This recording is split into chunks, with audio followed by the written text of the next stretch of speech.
Alteme Brian, and welcome to our YouTube channel.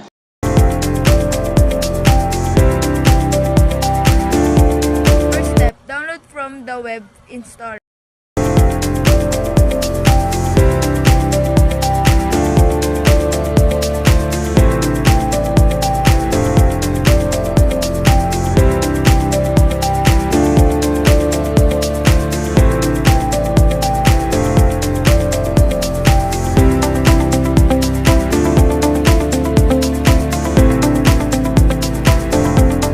Step 2. Locate the exe file at will.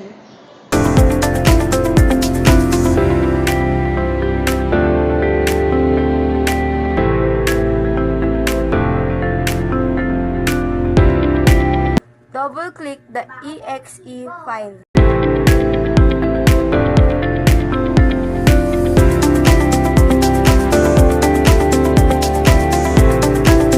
Step 4.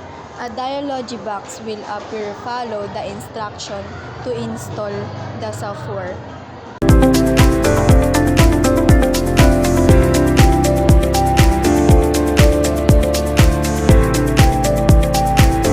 Step 5.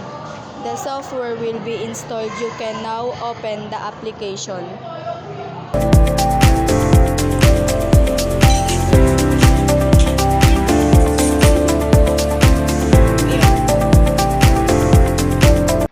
Hanggang doon na lang po.